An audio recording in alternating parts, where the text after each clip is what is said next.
Welcome to the first episode of r/LetsNotMeet.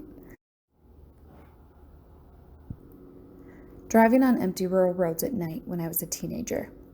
When I was 17-18, I was driving home from a friend's house sometime between 11:30 p.m. and midnight. She lived quite far away from where I lived. At the time, I was living with my parents in a fairly rural area. It was heavily wooded, and at the time of night, there were very few cars around. My car was very obviously a girl's car. Not to be stereotypical, but it was a color and style that would definitely indicate that it was being driven by a young woman, if that makes sense. Around 15 minutes from my house, driving along a road flanked by woods either side, no street lights, a car drove up behind me. I didn't notice it until it flashed its lights at me. Luckily, I did not stop. I wasn't far from home, and I figured if there was anything wrong with my car, I could deal with it the next day. So I just continued. It flashed its lights again, but I still didn't stop. The car kept following quite closely behind me. I made a number of turns and reached a number of intersections, and yet it stayed behind me. I was starting to get a bit creeped, but it didn't seem necessarily nefarious at first, because it was totally feasible that it was heading to the same residential area that I was. Until, that is, I reached the road where I needed to turn off, down where my parents lived. I breathed a sigh of relief when I turned off down the road where my parents lived, and it did not turn with me. My parents lived at the end of a road, so I continued down it until I reached their gate. It took me a minute to get the gate open, and then I got back in my car and drove through it. As soon as I drove through it, however, the car that was following me appeared behind me. They must have backtracked to follow me down my parents' road. It hovered for a second. Then, having seen that I was back home in a gated property, it sped away. It was clear at that point that they were indeed following me. I have no idea what they would have done had I stopped when they flashed their lights at me. It couldn't have been anything good. I was a little nervous, as they now knew where I lived, but thankfully, nothing ever came of it. Guy I didn't know followed me to my home and continued stalking people in my school. I'm a student in France, and 2 years ago, I was in high school. On a really sunny day 2 years ago, at approximately 13:30, I was done with school, and since I didn't want to walk to my home, I live on the tip of a small mountain, 200 meters climbing from the school for me to get home. When it is 30 to 40 degrees, I decide to take the bus with my friends. They quickly left the bus at their usual bus stop. Then, because it was early in the afternoon, I was alone with a guy who seemed high. It is illegal in France to smoke weed, so that caught my attention. At the next bus stop, the guy walked towards me. I was near the exit of the bus, and pushed me out of the bus after yelling at me, "I will make sure that you die soon, you son of a bitch." At this point, I knew something was wrong, because I didn't know this guy at all. He had no reason to threaten me like that. In my fall, I scratched my arm, but nothing really serious, so I walked to my home as fast as possible. Then I thought like nothing had happened and started playing League of Legends on my PC as usual. At some point of the day, I had to pee, and I walked past my window to go to the toilet. At my trip back, I saw the guy again, waiting at the door of my apartment and trying to get in by calling people, but nobody answered. It is a shared apartment, but no one else except me was home at that moment. You can open the front door from your apartment. I was not sure if the guy had seen me, but I called my mom, and she came as fast as possible. I told her the situation, and she told me that if I see that guy again, I should call the police. Then, the next day, I went to school like usual, and as I met my friends, I told them what happened. They didn't believe me and told me I'm paranoid. When me and my class went to the swimming pool and sports course, I saw the guy lurking around with a white van, but he didn't see me because I was hidden with all my class. We were so many on such a small place that he couldn't see me. And because my friends were nearby, and I wasn't mature enough to call the police back then, I wanted to man up, as my friends said. Now I know that I should have called the police. At the end of the swimming lesson, I went back home as usual, walking. Nothing happened at my trip home. The next day, our CPE, person that is there to coordinate the safety of the students, among other things, gave all the students in the high school a mail for our parents. That mail was as following: Miss and Mr. Recently, some creepy behavior has been reported to us by a student. She had gotten followed to her home by a person external to the school driving a white van. The police have been contacted. As of now, all students are only allowed to leave the school every 2 hours and only past 14 to prevent students from being alone around the school. Please teach your kids basic safety measures around strangers. Do not get into a stranger's car, etc. With kind regards. These rules were then applied until the summer vacations, and we often saw police around the school. The next school year, we got another mail that the person got arrested and got punished. It was determined that he had psychological problems. Why do I post this? Recently, while we were in lockdown, I received a message from the girl that got stalked and reported it. She sent it to everyone.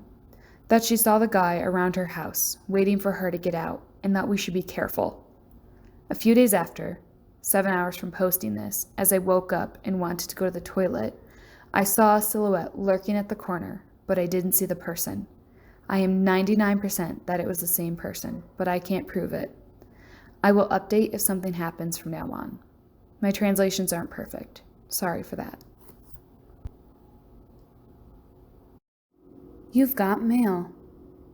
This is definitely not the creepiest encounter I've experienced, but it has stuck with me since. I, 24 female, used to go to the smaller university in my city, where I worked as a bartender at the university bar. I also lived about 5 minutes away from campus, which was really convenient most of the time for naps between classes, but it lost its touch after this encounter.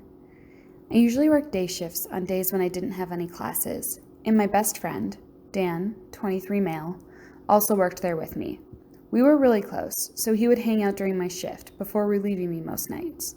I've known Dan for years, and although a sweetheart, he is often quite oblivious.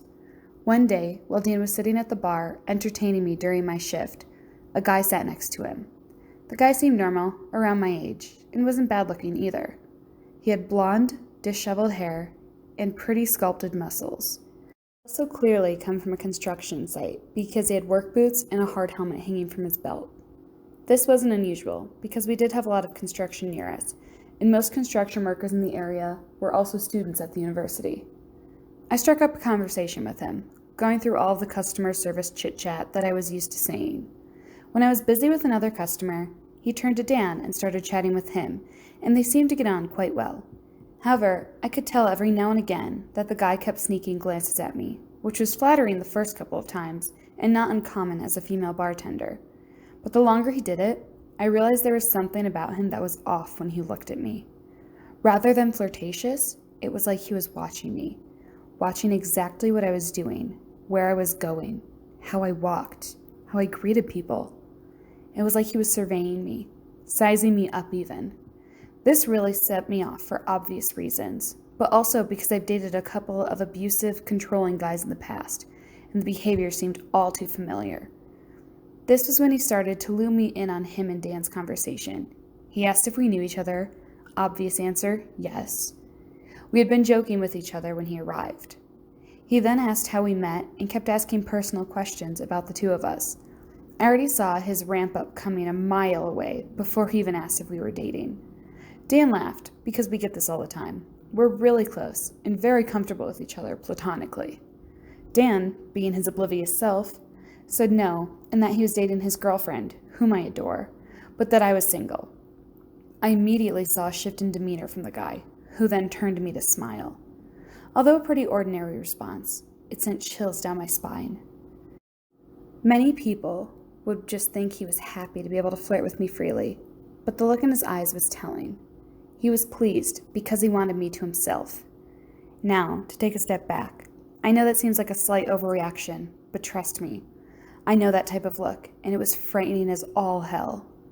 After that, he started asking me personal questions specifically. I tried to go to other customers and act busy to avoid them. Sometimes Dan would answer for me, and I swear the dumb kid thought he was wingmanning me, but God, he was so wrong. The guy asked me how old I was, what I was studying at school, where I was from, and other kinds of normal but slightly invading questions as a stranger. Finally, Dan got up to get on shift, which meant that mine was almost over. Because the guy didn't really do anything out of the norm, I didn't pull Dan aside, but just patiently waited until I could go and have a beer away from this guy. As Dan went into the back, the guy turned his sole attention to me. He asked me what kind of shows I like to watch, and I answered half-heartedly as I cleaned the bar near him. Then, suddenly, I looked up and saw his face was inches from mine.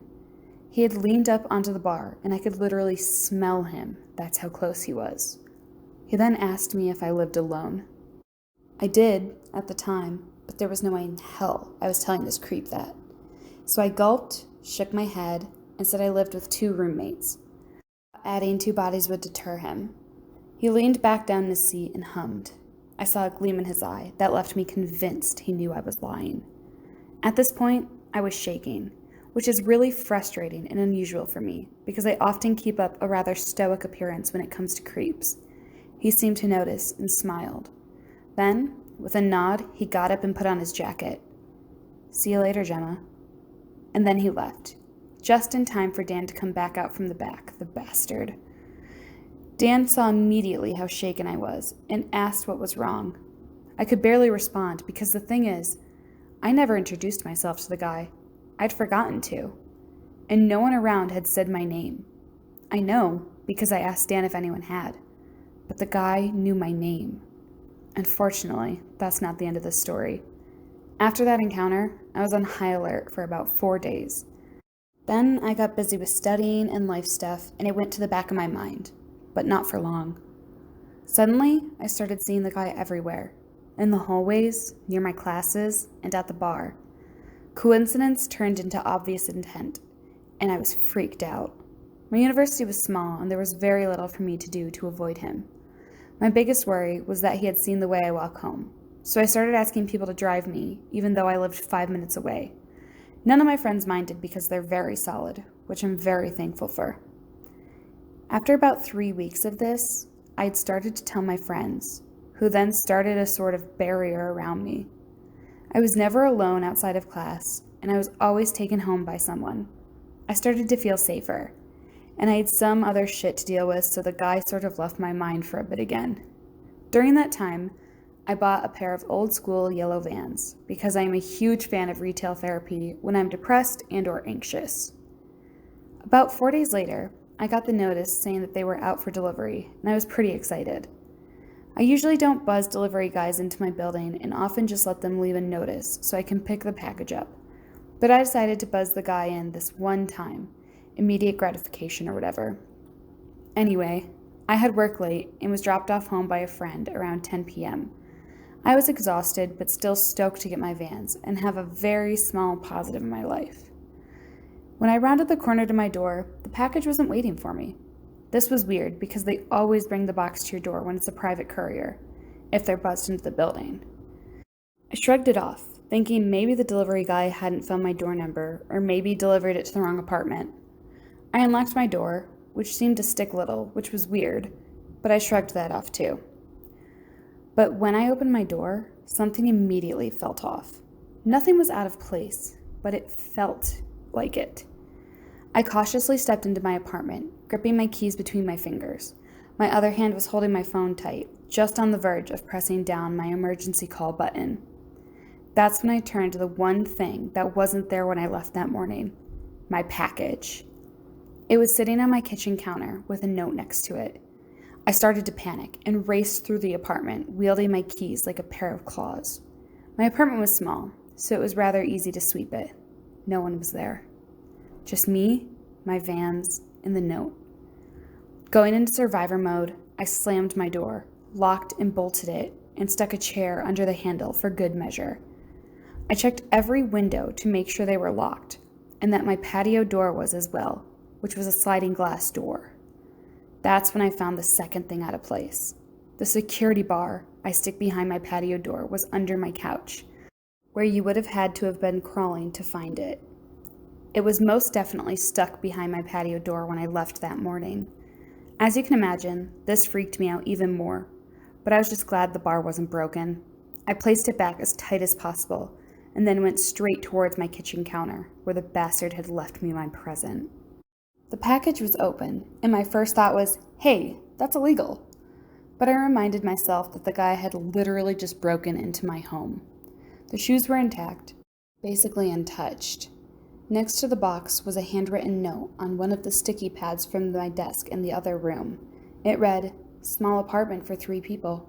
Enjoy your vans."